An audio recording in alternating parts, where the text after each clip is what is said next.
G'day and welcome to the Pursuit of Freedom podcast. I'm your host, Rosie Burrows, and I'm on a journey to find my freedom so that I can help you do exactly the same.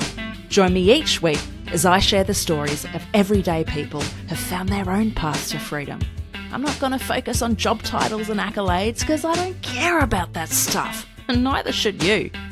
I want to uncover what truly makes you tick. Who are you when you step away from society's expectations and follow your heart? I still haven't figured it out yet. Have you? Either way, buckle up because it's going to be one hell of a ride. Welcome back to the Pursuit of Freedom podcast. Please help me give a very warm welcome to the amazing Tara Halliday, who is based in Southern Wales. She's been a holistic therapist and coach for over 21 years, and she's been an imposter syndrome specialist for 8 years now. She's got 2 Amazon bestsellers and is the creator of the Inner Success one-on-one training program to eliminate imposter syndrome. Tara, thank you so much for joining me today. I am so pleased to be here, Rosie. Thank you. Yeah, of course. I'm really excited for this conversation because imposter syndrome is a term that is thrown about left, right, and center. And if I'm being honest, I'm not sure I actually know what it is. So can we start there? What is imposter syndrome? There's a lot of confusion about what exactly imposter syndrome is, what it means, everything. So yeah, imposter syndrome is the secret feeling of being a fraud when you're not a fraud. Mm-hmm. It's self-doubt. It's feeling like you don't quite belong. It feels like you're not quite good enough. You know, on the one hand, you know, intellectually you're capable and competent. Inside, you're just not feeling it. And that tension that's you're trying to hold two viewpoints at the same time, that tension causes a lot of stress, and people think it's them, there's something wrong with them, it's their personality at a flaw, and there's nothing they can do about it, which is not true. Oh, okay, it's not true. Let's touch a bit more on that. What can we do about it? So there are several things that we can do about imposter syndrome, and in the last 4 years. There's some papers being published in academia, which is finally validating a solution to imposter syndrome. And the reason I say that is in 2020, there was a paper written that took all the last 40 years of research into imposter syndrome, first identified in 1978, 40 years of research trying to find out what do we know for certain, who gets it, when, and what to do about it.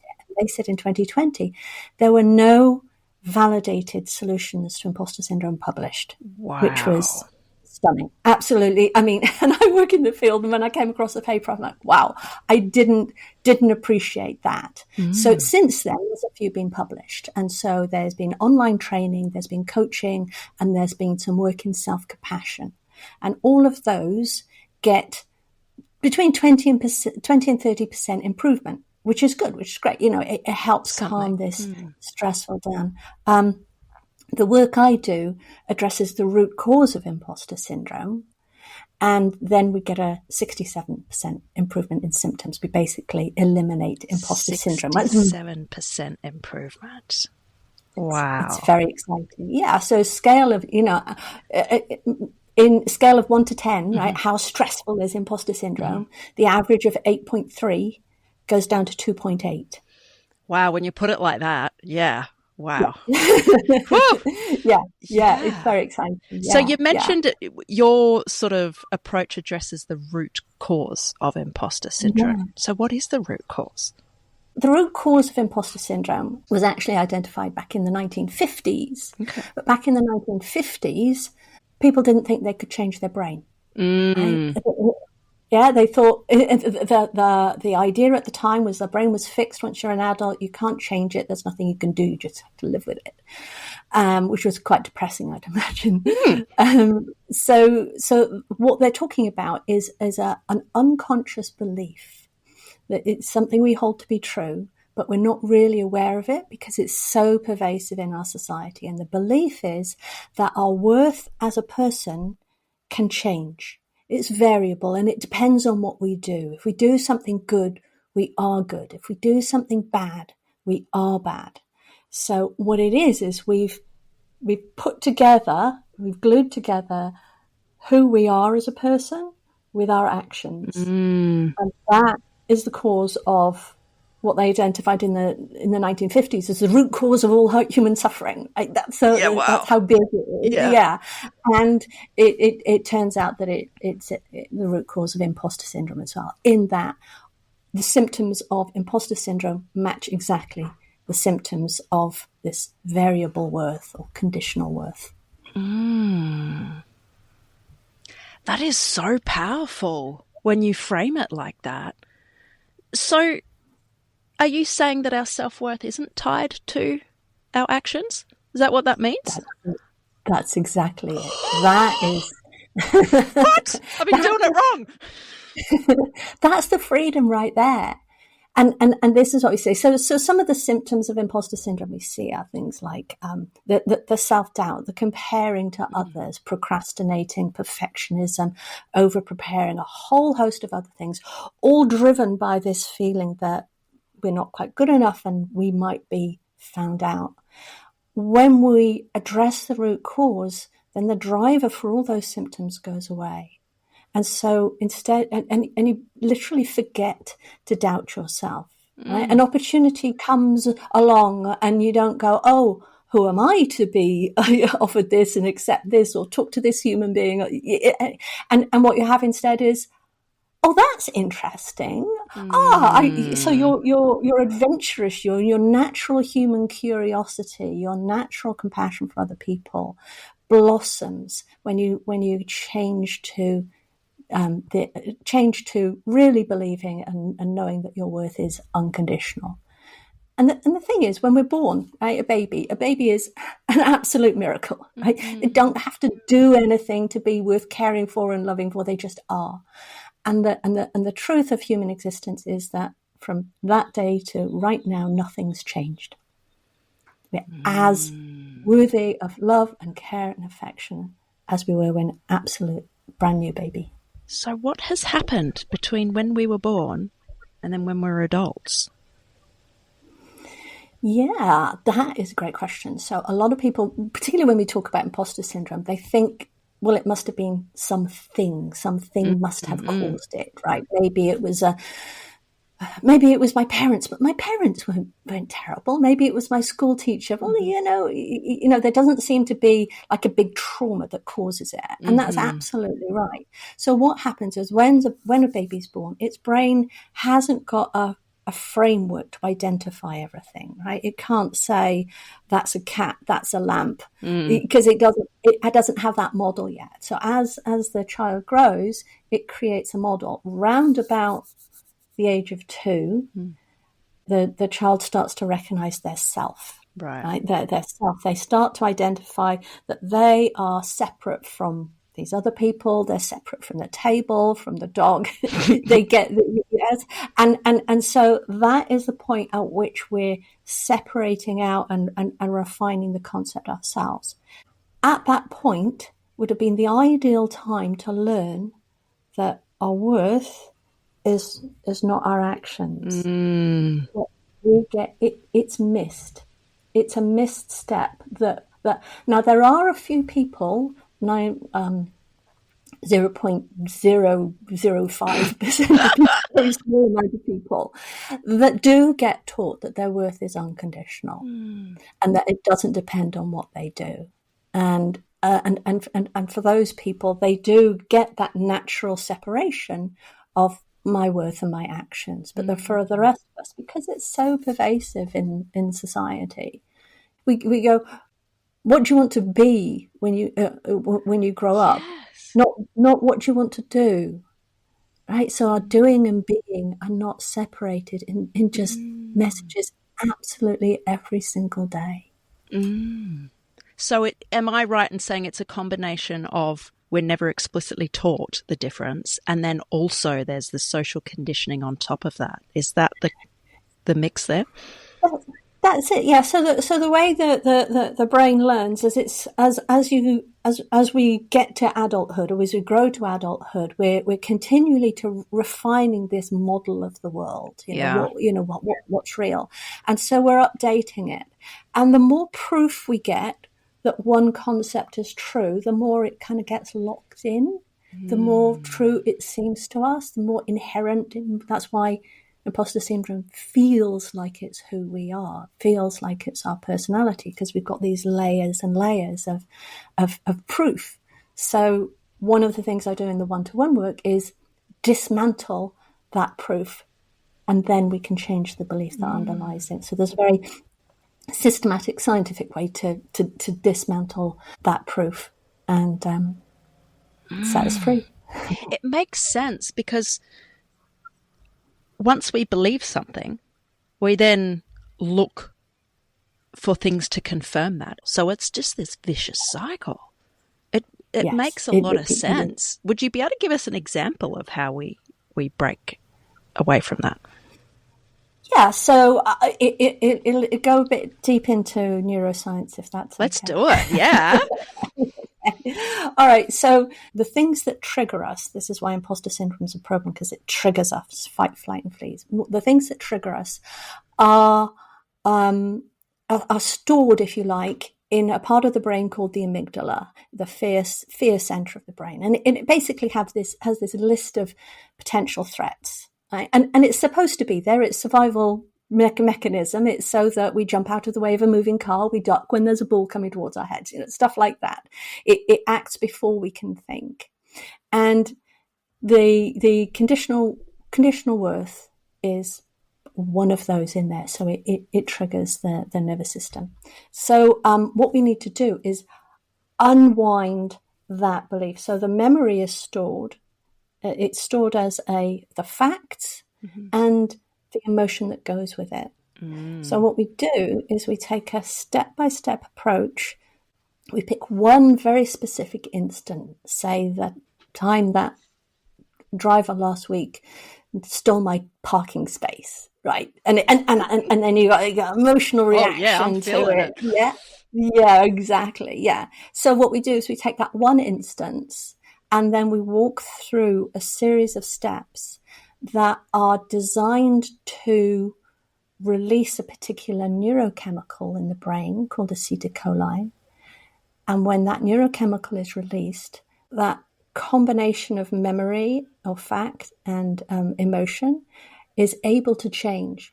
So most of the time it's not able to change, it's locked, right? But the acetylcholine allows it the possibility of change. Now, if we carried on feeling those strong negative emotions, it would reinforce that. If we change our emotions to strong positive emotions, then it shifts it. So then when the acetylcholine, settles down again, what was stored previously as a negative emotion and a fact is a positive emotion and a fact, and it no longer triggers the amygdala. It basically shuffles itself off the list of threats. Sounds like magic. It does. So this chemical, let's see if I remembered it right. Acetylcholine, is that what you said? That's it, exactly it, yes. So we're changing the negative emotion to a positive one. Yes. But how on earth do I do that? If I use the simple example of a bit of road rage, this person cut me off. I am furious. I'm not going to all of a sudden say, "Oh, it's okay, I love you," or is that possible? How does that work? So first we've got to narrow it down. So it's not all people who've ever, caused road rage. Very specific, that one person.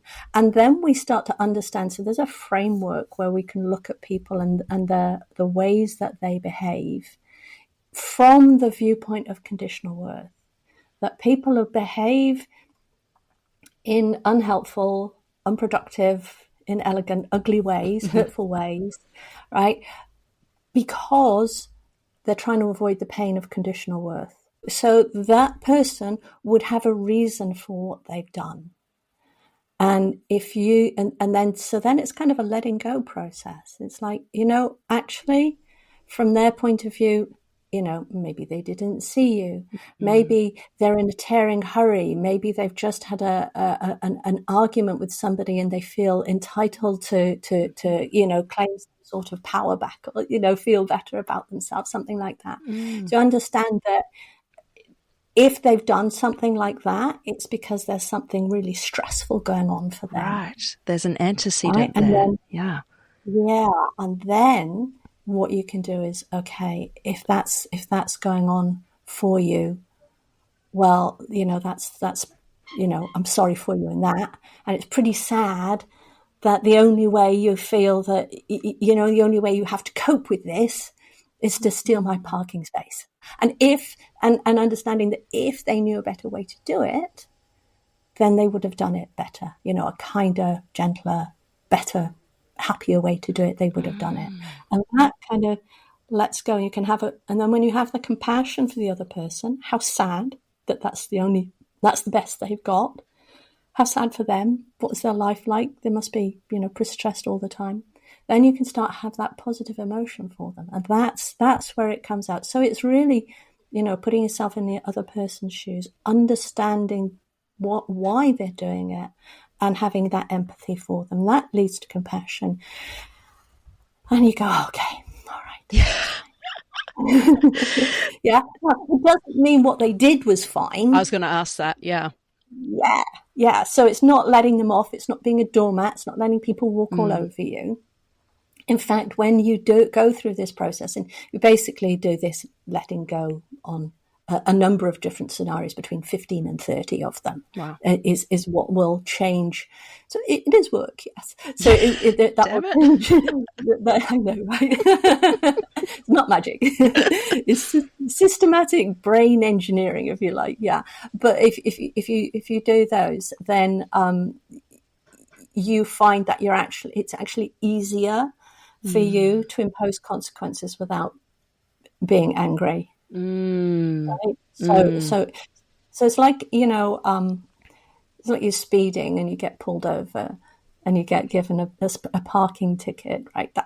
Speeding ticket. That's the consequence of your action. Yeah.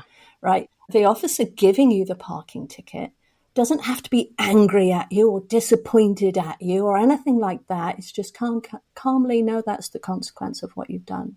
So it's actually, what I find is people enforce their boundaries and enforce consequences more easily and more comfortably because they don't have this emotional response that they either need to, get their vengeance or punish or be disappointed or angry or anything like that. Yeah. So this work, it sounds like it impacts all aspects of life. This isn't just, it's just going to improve this little bit. Because when you say imposter syndrome, I think of that as a very isolated, niche sort of thing.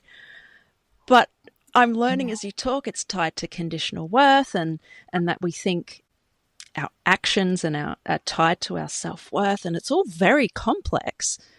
So when we start to undo that, and what's this chemical called? Acetylcholine, right? Yeah. When we start doing that, yeah, over and over again, keep working through these scenarios. And it sounds like you use the word compassion, and it's very much, I guess, leading with empathy and curiosity, because I know for me, when I hold on to that anger, it just ruins my day. It does, yes. Doesn't help me at all. Well, so what goes on when if you go into that fight, right, or the flight, run away, or freeze, right? It releases stress hormones in your body, adrenaline and cortisol, and they're in your muscles, readying you to fight the tiger or run away from it, right? It's a very physical response, and it changes the blood flow in your system. So the blood flow goes sent to the muscles, and it gets taken away from your prefrontal cortex, which is your logical thinking and planning. You literally cannot think so well when you're in that state. Princeton University measured that your IQ drops by 13 points in that state. your creativity is down by 50% in that state. Everything that you want, you're more emotionally reactive. And it can take up to 4 hours if you're just walking around and things. It can take up to 4 hours for those stress hormones to leave and for you to calm down again. And that's why you're absolutely right. It ruins your day. So the very first thing, like the number one thing we do in my program is take people through an exercise that gets the stress hormones out of their system really, really fast. Mm-hmm. You're not saying that we're never going to feel the anger or that emotion, right? Is what you're saying, we sort of feel it, but then we're learning how to not hold on to that. Is that more what it's like, or what exactly happens? So the very first part in the program is learning how to get yourself out of that stressed state really quickly. Yes. Yeah. So it doesn't ruin your day, right? Cool. So that your day overall is more calm. If you just did that, that would be amazing. It would be a awesome, nice change in your life. Everything would be happier.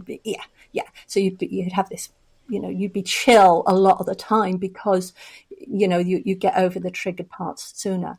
When we do the letting go and working on changing the belief in the brain, that stops certain events triggering you because we've changed the emotional tone, if you like, of that individual memory, then that situation is no longer a trigger. And so what this looks like for people is like, say you're in a meeting with somebody and they start getting very angry, right? Now, people have lots of different responses to anger. They might get angry back. They might be afraid, withdraw. They might freeze.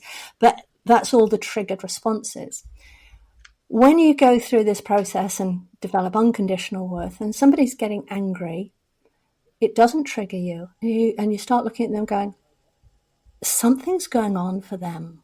Why are they they're clearly stressed. Poor thing. Right? This is, and whether it's about this meeting or there's something going on in their life, from their actions, there's something going on. You start to have compassion for them, how difficult it must be. And you start to want to try and help them. Wow. And this is effortless. So this isn't like, oh, here's my checklist. I have an angry person. I have to do this, that. Yeah, it's not that. It comes out because it hasn't triggered your nervous system, because it's not on a list of threads. And so you're absolutely right when you said, the effect, the ripple effect of doing this work is absolutely huge because it changes relationships, it changes personal relationships, working relationships. Most importantly, it changes your relationship with yourself. And this is how we're getting rid of imposter syndrome, because what we're generating is deep self-acceptance and self-compassion. Could you share with us, like, how do we quickly, I haven't got the words, you were saying you could quickly release that stress and that emotion out of your body. Could you share with us like a tip on how to do that? I can show you. Yeah. Oh, beautiful. Yes. it's a shakeout. So all we're doing, so we're not removing the emotion part. Okay. The very quick thing is getting the stress hormones out of our muscles quickly so that the blood flow can rebalance. We can get back our creativity and our brains and things. Okay. So what we do, I'll stand a little back. So you stand up. Yeah. And you start shaking. I haven't even got room in the van. I'm going to, Yeah. And then you make that faster. People need to watch this on YouTube. Leg. Yeah. Then you shake the other leg, right? And then you wiggle your back like a dog shaking off water. And now you see I'm a bit breathless having demonstrated it, right? And then you do some slow, deep breathing. So you breathe in for 4, hold for 4, breathe out for 4, hold for 4, go around that. Then you start bringing your brain, your attention back to the safety of where you are. So you look around the room and you look for everything that's blue, for example, whatever color you like. And then you listen to what you can hear and I try and identify it. Oh, that's the traffic, that's a bird, that's a dog. And then you stroke the sides of your arms like you're you cross your arms in front of you and stroke the top part of your arms like you're petting a dog or something, right? Really soothing. Or you can run your hand right down the front of your body, just strokes. And what you're doing is you're letting your brain know that everything's safe by connecting to all of the senses. So when you do that, then afterwards there is a real stillness. Yeah. It feels calm again. So that's the quick way to get yourself out of a trigger. I love that. So for example, if I'm somewhere, say I was back in the 9 to 5 and someone's really pissed me off in a meeting. Yeah. What would you suggest I do in between that time and when I can get away and do my little shake off and get present? Like, is there something I could do in the interim? Because it's probably not appropriate for me to stand up in the boardroom and start shaking it off. Well, sometimes people if this is an interesting thing. Okay. If everyone in the culture was aware of this and aware of this a practice, and there was a tense moment, and the person leading the meeting said, let's just all stand up and shake out together. Yeah. Wouldn't that be amazing, right? If we change the way our work environment handled things like that, it'd be amazing. What you can do in the moment is recognize it for what it is, right? Use it as a self-awareness. Okay, this is me getting triggered. There's a good reason, right? My brain, my amygdala's got a good reason why this is triggering me, right? So it's not that it's just spontaneous or anything like that. And if if you do the other work, then there's something you can do about it afterwards. But even just identifying, this is me being triggered, takes you puts a little distance between you and that emotional thing. You can do some deep breathing. If you feel really angry, if you're like on a virtual meeting, or if your hands are under the desk, you might squeeze your hands and release, squeeze and release. And that's just a little bit of muscle flexing. You might, glass tables would stop that. or you might just excuse yourself. And like, can we just call a bathroom break a moment? Go into a bathroom stall and shake. Just watch you don't hit your hands on the side of the That would be me for sure. Just be careful. Yeah. But do that. And then that is a way to at least calm you down a bit. The fact is, you might have to be with that triggered state for the rest of the meeting, for the next half hour. Yeah. But then you'll get rid of it. So it's not going to ruin your whole day. It might ruin the meeting, but it's not going to ruin your whole day. It's so powerful and so simple. You just demonstrated it. It's very quick. It's something that almost feels a little bit fun. It is. Which I love. And talking through this, I go, before I met you, I would have gone, what on earth does that have to do with imposter syndrome? There's something totally different. Yeah. So can you talk me through some of the other myths? Because when I met you the other day, I made a comment and you very kindly sort of corrected me indirectly. And I went, because I made a comment about women and imposter syndrome, because it seems like a widely held belief that women experience this more than men. Does that hold true? The short answer is no. But you probably want the longer answer. So yes. In 1978, when it was first identified, the study was done on female graduate students who didn't feel like they belonged. They didn't think they deserved to be there. They felt they were going to get found out and thrown out. Mm-hmm.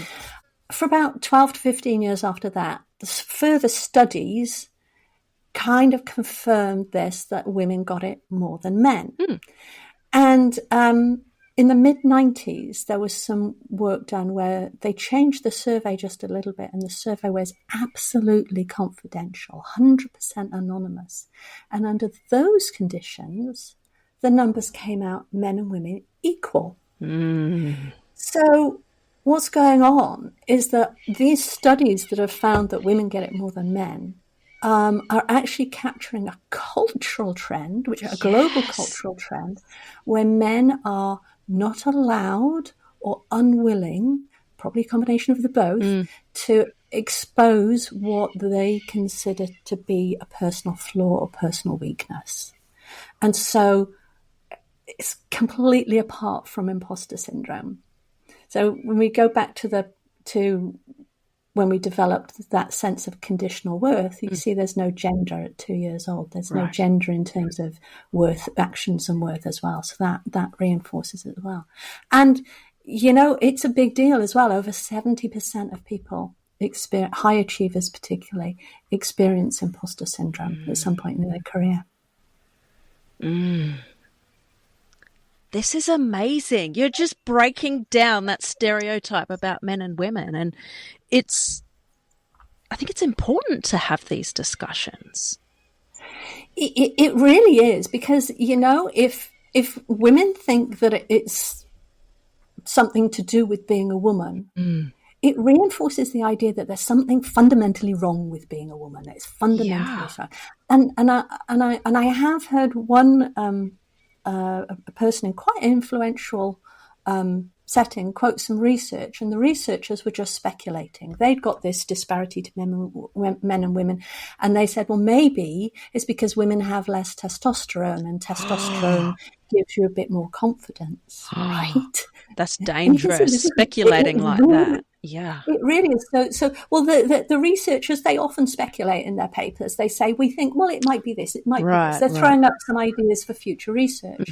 But the person that I was talking about was very influential, and she took that to mean that is why women get imposter syndrome. So she's going out giving these talks saying, ladies, sorry, you're going to get imposter syndrome because you don't have enough testosterone, or you have less than men. And that's not what the researchers meant, is it? No. Yeah. They were trying to... They were hypothesizing, yeah. They were hypothesizing because they didn't realize they captured the cultural trend where men aren't allowed to express what they think is a weakness. Yeah. So men and women out there, it's nothing to do with your gender. Absolutely nothing to do with your gender. And that is really, really important to know. And you can even feel, for a woman, you're like, this isn't my gender. It kind of like there's nothing biologically holding you back. Right. Right. In fact, biology's on our side, because we can change that, can't we? We can use our brain and the acetylcholine chemical to. We can deliberately change our automatic unconscious response to the world around us. Automatic unconscious response. Yeah. I want to bring up something you mentioned at the beginning. Tell me if I've recalled this wrong. You said imposter syndrome is when you feel like a fraud, but you're not a fraud. Yes. So how do I know, though, that I'm not a fraud? Maybe I am a fraud. If you're deliberately lying when you go to your job interviews, right? You kind of know that you're deliberately lying. Yeah. But the feeling of being a fraud is really the feeling of, I don't deserve this. I haven't quite earned this. Yeah. When you have, so logically you can look at it. And, logically can say, well, I did get that qualification. I did get that promotion. My review was amazing. I'm not feeling very comfortable internally because, I'm doubting that proves I'm good enough, right? That my work is high enough. But you can see it logically. But there is a quiz that you can do that you can just. It's just 20 questions. It's the gold standard of quizzes, and that it can give you a score. And if it's over 50%, then imposter syndrome is having an influence. If it's over 62%, you do very well to do something about it. Yeah, right. Because it's having a significant effect on your work and your life. Yeah.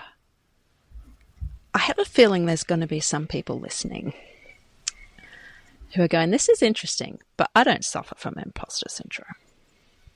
And I'm wondering perhaps if they just can't recognize that. Because a lot of So, people you're saying have it. So maybe could you talk us through what it might look like or some of those obvious symptoms?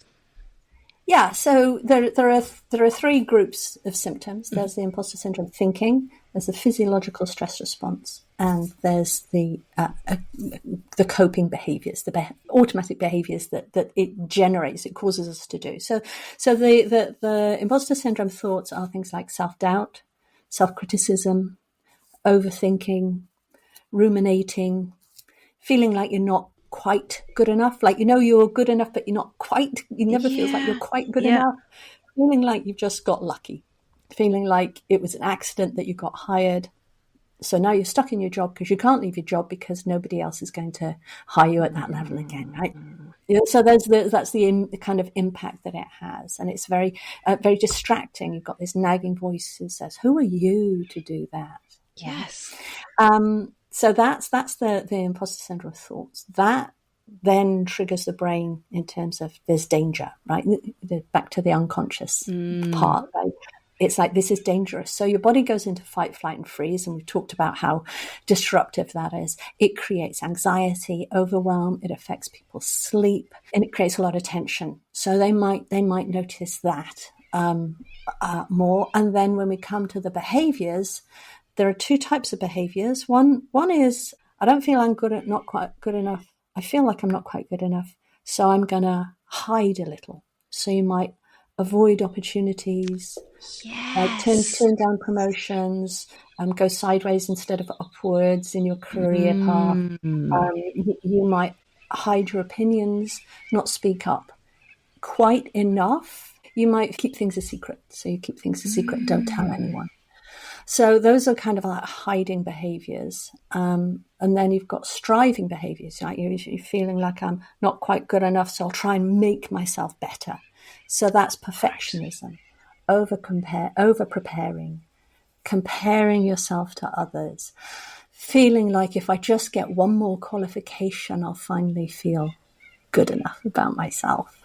Right. And just gritting your teeth and pushing through. So those are the behaviors. So there's a lot in there. So not everybody feels all of them. People have got their own unique combination of those. That's what you might start to recognize. Yeah. And certainly when I start talking about imposter syndrome, people go, oh yeah, I do that. And, oh yeah, I do that. I was listening to you talk going, oh my God. And, tick, tick, tick.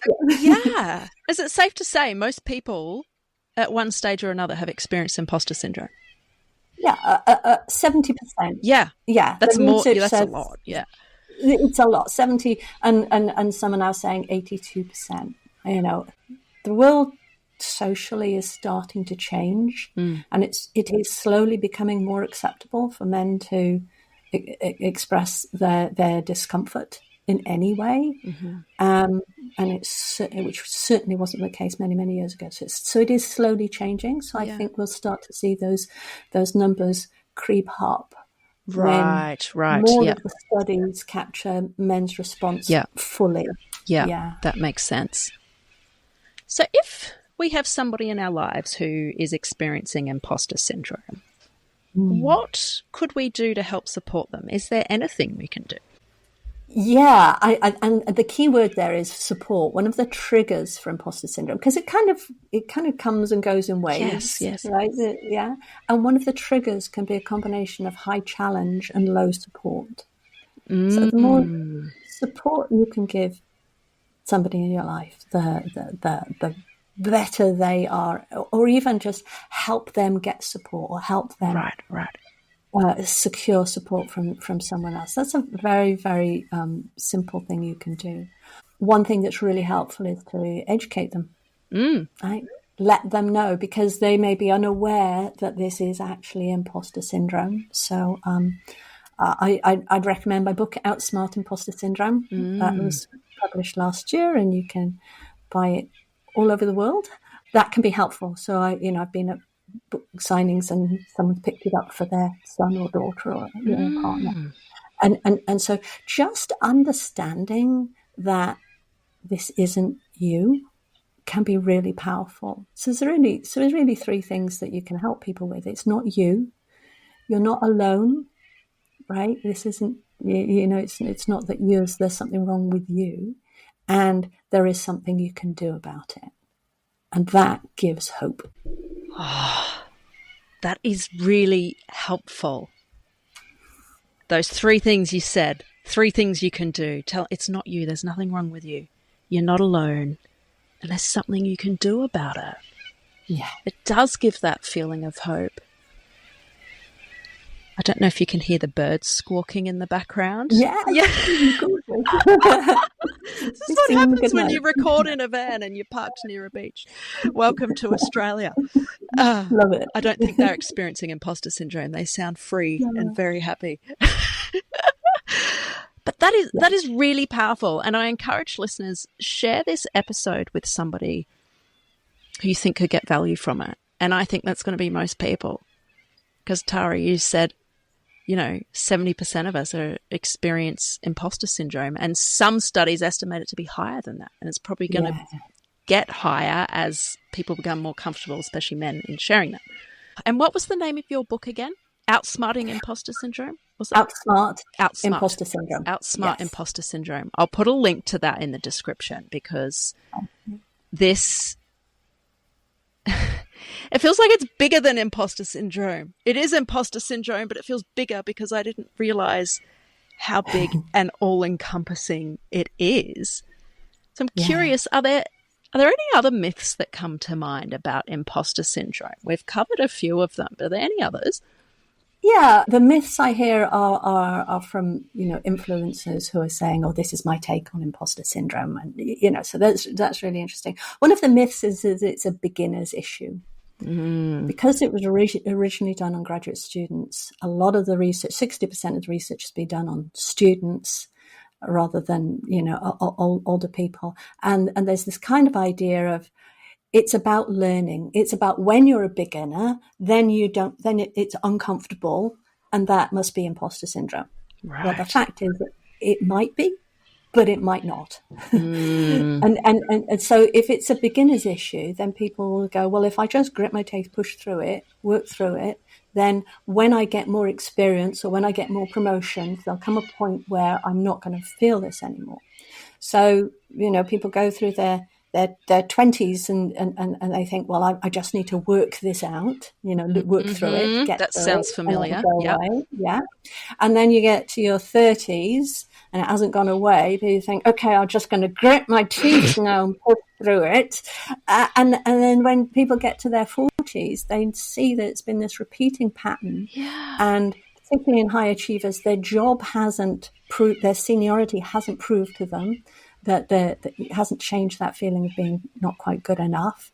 Their income hasn't proved it. Their qualifications hasn't proved it. And so the majority of clients I get, the average age is 45.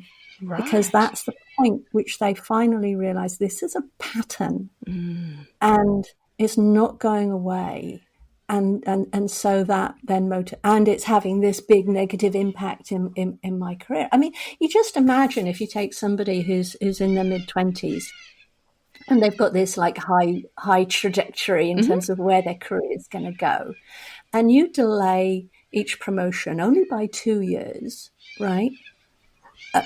2 years. So over the course of their career, just their salary can miss out, hundreds of thousands, if not millions, of dollars or pounds or whatever currency you want to put on it.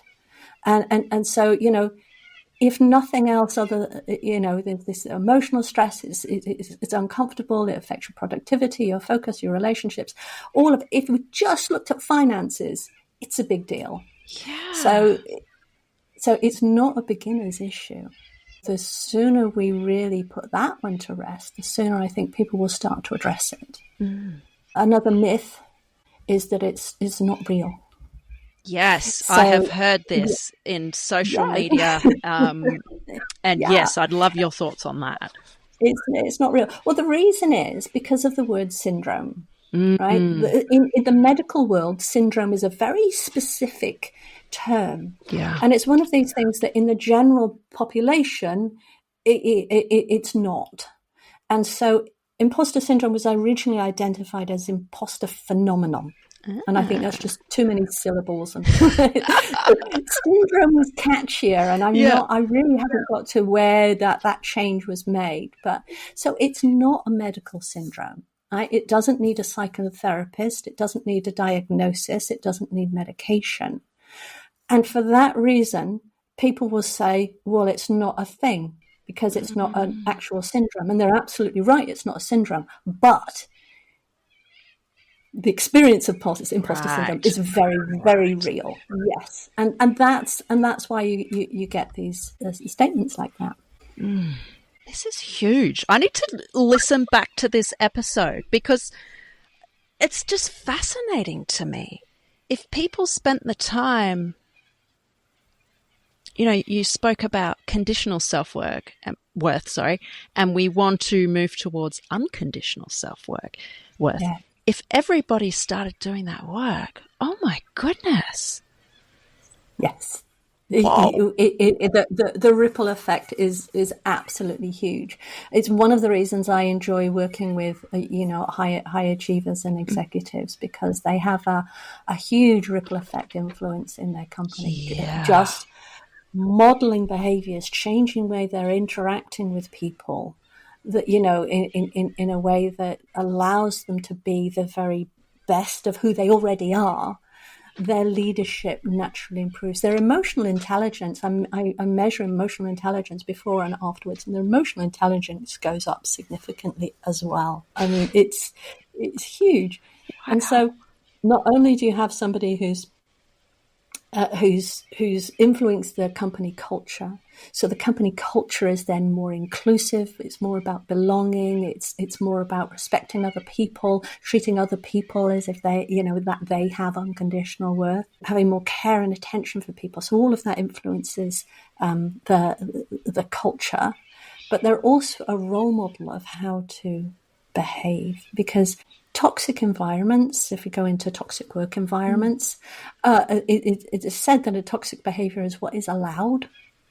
Right, because nobody says, we don't do that here, right? Nobody says that, so it's allowed. So when you've got a different perspective on things, as talked about holding people to account more, then we can change the toxic behavior in companies as well. So you've got a role model of how to behave, and somebody who's very prepared to say, this is not how we want to live our work lives.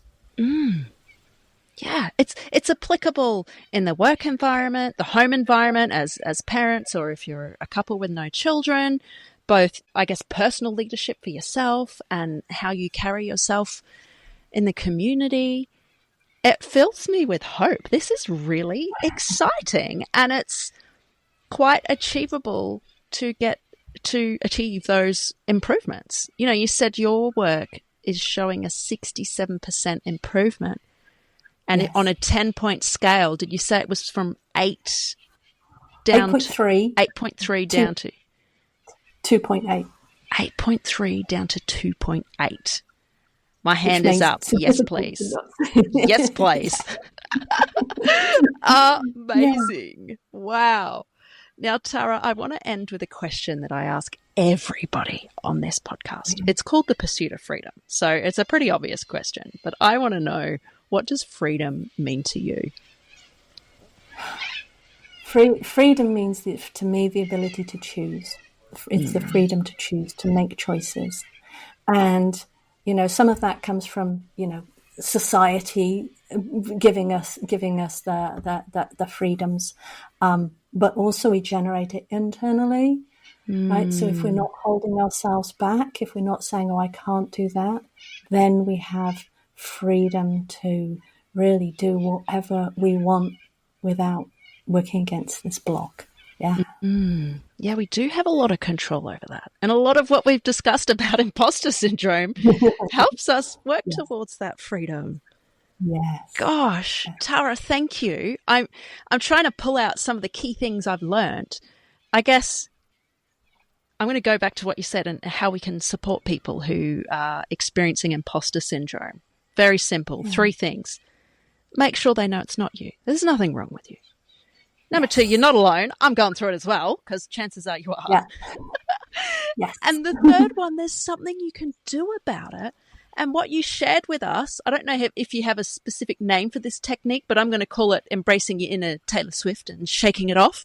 You know, you shake, stand up, shake your legs, shake your arms, you know, look around and be present, stroke your arms and touch the front of your body. Yeah. That is really quite simple to do. And, you know, you said it's a really quick way to release that stress. So it doesn't ruin your whole day. We have all been there. Something happens and you're just an asshole for the rest of the day because things aren't going right. Yeah. You know, and you know, we talk about deep self-acceptance and self-compassion, right? You know, when we've got something that, as you say, makes you an asshole for the rest of the day, when you understand that this is just you reacting to this trigger, you go, okay, well, of course I'm going to act like an asshole because when I'm in a triggered state, I've got all these stress hormones, I can't think clearly, I'm emotionally reactive, I'm more suspicious, I'm more hostile, you know, you can kind of say, okay, you understand why. Now, you do that shaking out exercise and then you don't have to do it. But, you know, you can have that compassion for yourself as well. So you don't have to add beating yourself up and judging yourself and criticizing yourself for your behavior. Glad you've said that. Yes. None of that. Thank you very much. Freedom from that as well. Yes, absolutely. Oh, Tara. Thank you very much. I'm going to put all your contact details in the description, as well as the link to your book. And where can people... The link to the quiz. Oh, yes, the quiz. Yes, everybody go do that quiz. Go talk to someone about this episode and perhaps read the book. I think I might just have to read that book because this topic is fascinating. Imposter syndrome is so much more than I thought it was. So thank you for opening my eyes to that. It has been an absolute delight. Thank you, Tara. No, absolute pleasure. Thank you, Rosie.